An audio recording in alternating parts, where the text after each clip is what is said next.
Hey friends, welcome back to the kitchen here at Mark Kelly Farm. We've got a recipe we've got to do some prep work for, so you can see it's dark 30 outside. And we're going to get started. Today we're going to make carnitas for you. A very fantastic Mexican dish made with pork. Let's get started.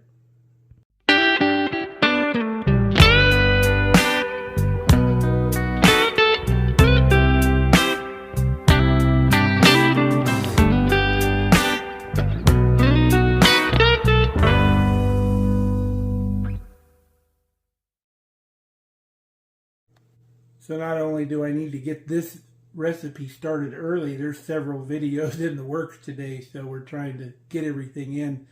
We've got to get our pork out of the fridge. So we're starting with a 3-pound hunk of pork shoulder. If you're doing for a larger crowd, you can obviously go bigger. We're going to cut this into like 2 or 3 inch pieces. Got my pork shoulder here in a baking dish. We're going to go in here with some kosher salt. Give our pork some time to absorb some of that salty goodness. It'll draw some of the moisture out of the meat. And then we'll roll them around. We'll make sure there's a little coating of salt on all sides. Okay, we're all salted up, so this is going to go in the fridge, bare minimum of about 4 hours, even better overnight. All right, it's almost time to move on with the rest of our dish, so I'm going to go force some stuff out of the garden that we need to make our salsa. We need some of our cilantro in here. Need a jalapeno pepper and a couple of our onions. Got a couple early tomatoes we found off our celebrity tomato vine. That's awesome. Got all our veggies cleaned up. We've got some tomatoes, onions. We've even got some cherry tomatoes, some different types of cherry tomatoes, jalapenos, garlic. We're going to get this in the oven on broil, and we're going to give all this some color and cook it up a little bit. Okay, we've got about 3 pounds of lard in our Dutch oven.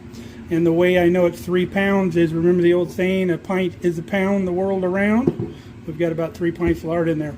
You're going to use about a pint of lard for every pound of meat you're cooking, so that's a good rule of thumb. We'll get this on low heat and start it to melt, and then we'll check on our veggies down there. Got our veggies all roasty toasty. We're going to get our blender out now. I'm going to start off slow, give it a few pulses, and then we'll give it the onion. Got a chip.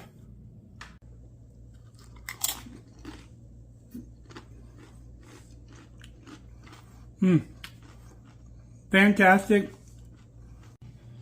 All right, there's our wonderful salsa.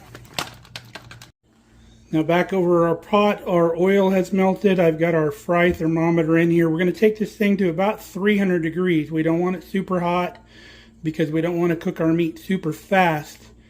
At first we want to cook it nice and slow. We're never going to get over like 300 degrees. Okay, our oil has reached 300 degrees. We've put a paper towel underneath our meat before we heated the oil up to kind of catch a lot of that extra moisture that came out. I'm going to use my spider to put the meat down in the pan so it's not splashing on me. You can hear it's got a good sizzle going on.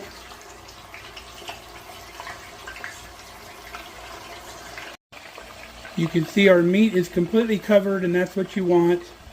So we're going to let this cook for about 30 minutes to give it some good color. So our oil's hovering around 250 degrees. You want to keep it from in between there and no more than 300. 275 would be perfect. This is more of a boil than a fry, really. Want it to cook nice and slow. Unlike when you're frying things, you want to go hotter, like 350, 375 to keep the oil from going into the food. We want this to stay nice and moist. Okay, it's been 30 minutes. You can see the meat's starting to pick up some color. That's what you're looking for. So now we're going to add some more ingredients. We're going to add half of a medium onion to the party. We're going to add about 4 or 5 cloves of garlic into there. And then normally you would use a whole lemon, squeeze it into there, but we've got the mandarin, so we're going to go with 3 of these. We'll squeeze all the juice in there. There's no seeds in these, so you don't have to worry about that. And then you put the whole rind in there also. Our next ingredient is half of a Mexican Coke. The difference is the Mexican Coke has cane sugar instead of high fructose corn syrup. We're going to put half of that in the mix. That'll give us a little sweetness and it'll help caramelize everything beautifully. The last ingredient, we have 2 teaspoons of kosher salt dissolved in a cup of water. And because this is just kind of boiling, it's not going to flare up on you. And again, you can see how it's bringing the temperature of that down. It'll come back up and start boiling again. We're going to cook this for about another 30 minutes. Alright, it's been another 30 minutes. You can see the color we got on our carnitas. We're going to pull these babies out. Don't worry, we washed this dish that we had the raw meat in. I pulled all the oranges out, left all the onions and garlic in there. We're going to let it cool off a little bit and then we'll give it a chop. Got our carnitas all chopped up with that onion and that garlic in there. Oh my gosh, it tastes so amazing. The little crispy pieces of pork fat are like butter on the inside. Let's get this thing going and put some tacos together with this. Take your corn tortillas, dip them real quick in that hot oil. And then you're going to let them drip off as much as they can. And then we'll put them on our hot griddle here and cook them up. You can see our tortillas bubbling up like that. So when you give them a flip,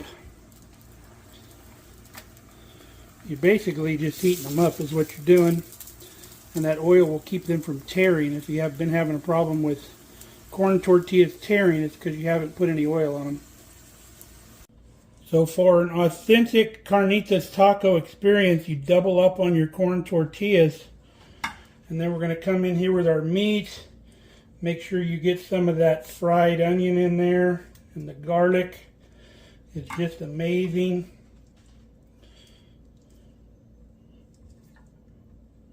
Cannot wait to dig into these carnitas.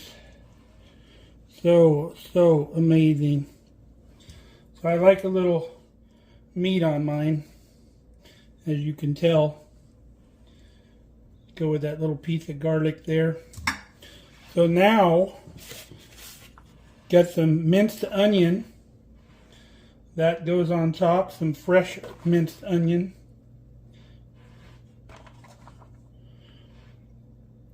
Just like that.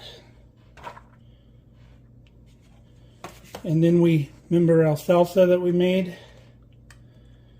We put a little bit of that on your taco. These are like the tacos I'm used to from California. More of like a Baja style. And then, last but not least, some more of our fresh cilantro from the garden. And I'm telling you what, folks, this will absolutely knock your socks off. That meat with the flavor of that orange and the roasted garlic and onion in the mix, along with that Mexican soda for the sweetness. The taste of this meat is just crazy, crazy good. Now, right before you eat, normally these are going to be served with lime wedges. You want to squeeze a little lime juice right on your taco. I've got the stuff in the bottle. Got to make do. Ready to dig in.